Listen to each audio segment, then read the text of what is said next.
Hi, guys. Welcome to another episode of Learning Power Up, bite-sized PL for the busy educator. We want to make sure that you can watch it on your own time, at your own pace, when it's convenient for you and socially distanced, because this is the world we live in these days. Why is my notes not going? Let's try this. There we go. Sorry about that. So I want to talk to you today about notes. It's Notes 2020 and beyond. Oh, by the way, I'm Jill Fay. I'm the instructional design coach. I'm over here at Bailey.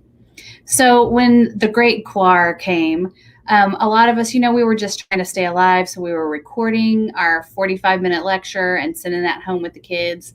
And what? They weren't watching it? Are you kidding me? No, they weren't watching it. Nobody's going to watch a 45-minute video. So then some of you, the pendulum swung the other direction and you just gave up on notes altogether. Well, there is a happy medium. The research shows that notes are actually very important, handwriting notes especially, and I know that that's not always possible, but we should try to strive for that. But I want to show you some strategies where it's not a 45-minute lecture video and it's not giving up on notes, but it's some notes that are going to work for today's students in today's situations. All right, so the first example I want to talk about are one-pagers. So one-pagers are a more organized instruction iteration of sketch notes. Think like an illustrated Freyer model with flair. They're built on the dual coding theory, where that basically says that information that's processed both visually and verbally becomes more memorable. They're infinitely customizable. When at all possible, they need to be printed out and done by hand. All notes should. There's just something about it coming from, swirling around your brain, coming down your arm and onto the paper and back up. There's magic that happens there. I realize that it can't always be done by hand, but these can be done in Kami or slides as well when that's not possible.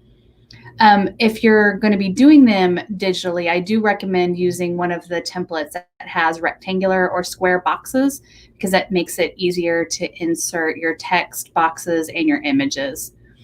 At the very end of the presentation, there's some resources, and there's an article about dual coding. There's materials from learningscientists.org, a bunch of templates to get you started, and so on and so forth.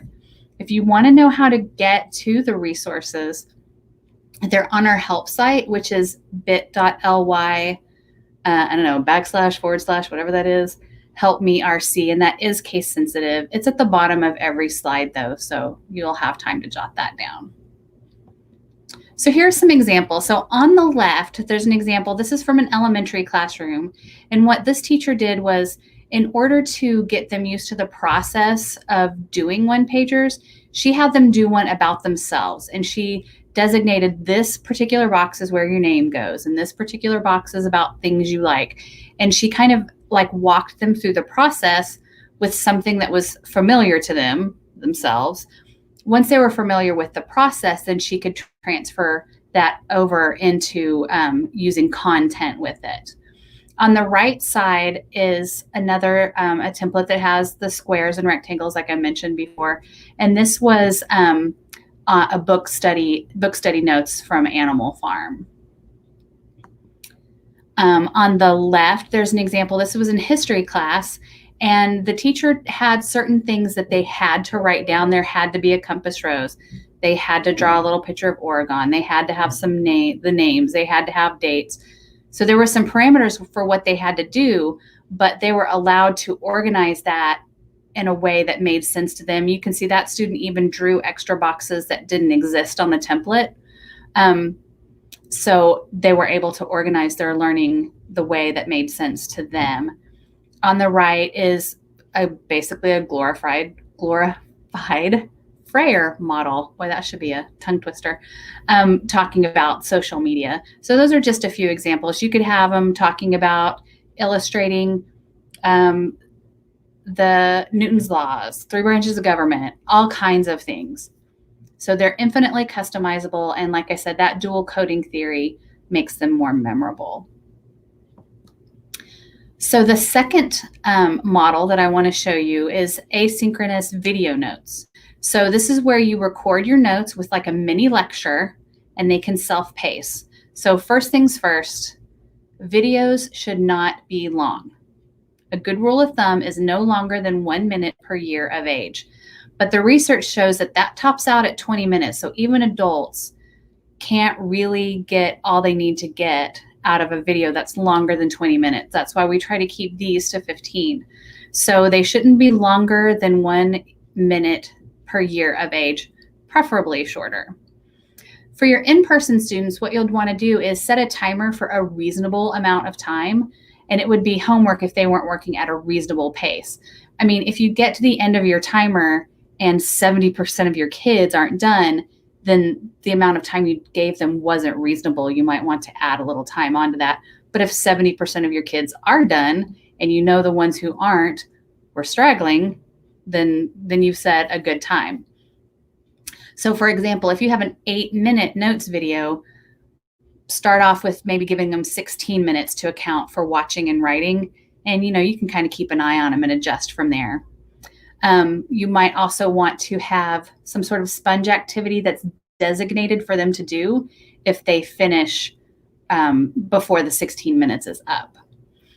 When they're doing notes tomorrow, walk around and check for completion of today's notes. So you're sort of multitasking. So by having them engaged and self-pacing, it allows you to check previous notes without having to touch them. They can just have them out on their desk.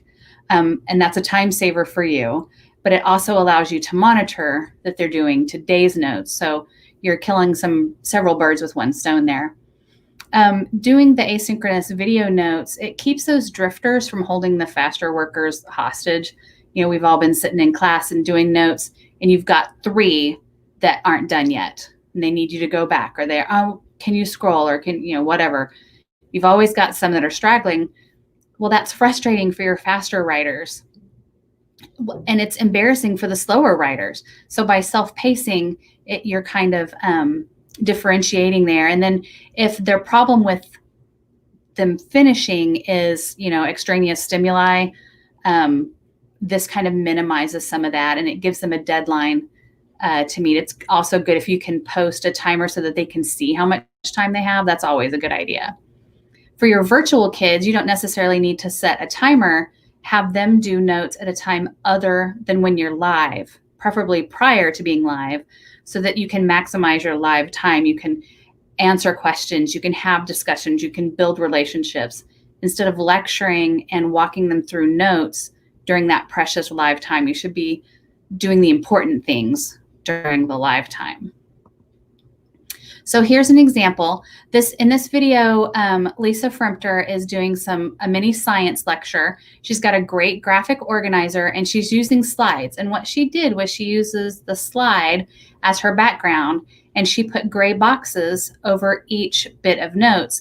And as she goes through the lecture, she advances one slide, and on the next slide, the second box is gone, and on the slide after that, then the third box is gone, and so on. So that keeps the kids focused on what she's talking about. They can only see the parts that she's discussing at that time. In this one, this is if you use closed notes, you can walk them through the closed notes, talk about your material while you're doing it, and just insert words into the text boxes with using Kami. Now, your question, I can hear you asking it right now, is, well, what keeps them from just fast forwarding to the end of the video and writing down all the answers and skipping the lecture? I'm so glad you asked. So another teacher actually gave me a great solution to this problem. Miss Brock suggested that during the lecture, if you tell them to do something, give them an instruction that's not written down or demonstrated on your slide, you'll be able to tell if they were listening. So for example, when I get to the part that says metal, nonmetal, and metalloid, before I start giving that part of my mini lecture, I can tell them, go up and put a triangle in the upper right-hand corner of your paper. And then I can go through my lecture. And before I get to density, I could say, go up and underline the word study twice and go on about my business. Tomorrow, when I'm checking those notes, when they're doing today's notes, or that day's notes, if they don't have those 2 lines under study and that triangle up in the corner, you'll know that they weren't listening to you. And then, you can police that accordingly. Walking around because you're checking notes is going to also help that a lot. So there's some additional resources here. Again, you can find these by going to our help site. The first link there, Jamie Allen here at Bailey, she has some really good note-taking strategy resources. She's got a lot, and they're excellent, especially for that, middle group of kids. I'd say maybe 3rd or 4th grade to 6th or 7th grade.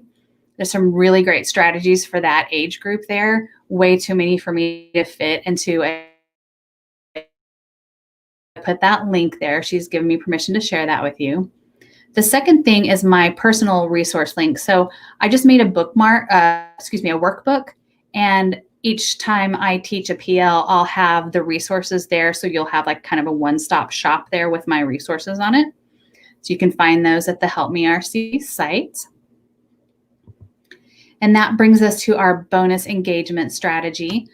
It's called Total Recall, and it dovetails very nicely with the strategy that we did today. So you've taken notes one day, you come in the next day, and you're going to do the Total Recall as maybe a do now.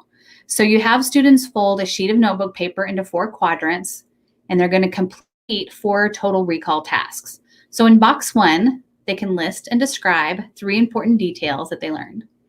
Box 2, sketch 1 or 2 important ideas. Box 3, connect the new content you learned to something you've learned in the past. Box 4, draw an emoji representing how you felt while you were learning this content. Happy face, sad face, frustrated, whatever. And then you can put them in pairs, either in person or in breakout rooms, to compare and revise if necessary. Then you can have some whole group time to talk about it. That's a great way to bring in yesterday's notes and tap into that prior learning and kind of get the stage set for the stuff that you're going to be rolling into today. And so this bonus strategy fits really nicely with these notes-taking strategies. So I want to tell you about the upcoming power-ups. Today is the notes one. So next week, remember we're doing these on Tuesdays, Wednesdays, and Thursdays at noon. So next week we have the Eisenhower method, attendance and accountability with Class Zoom. And if you don't know about Class Zoom, 2 thumbs up. Please come check it out. And 1-point rubrics. Then after Thanksgiving, we have virtual learning stations, motivating remote students, and cooperative learning strategies. The week after that, we have using student creations to assess learning, planning to teach tech skills, Edpuzzle as a reteach and retest tool. And then the last week before Christmas, we have virtual guided reading, attendance with Classwork Zoom, and showing student work with the Google Classroom mobile app. And that will take us all the way to Christmas. You can sign up for any of these sessions at the website. You can watch any of the ones that you missed. They're also loaded on the website. And that's where you can find resources for this and a bunch of other things. So check it out. Thanks, guys. See you later.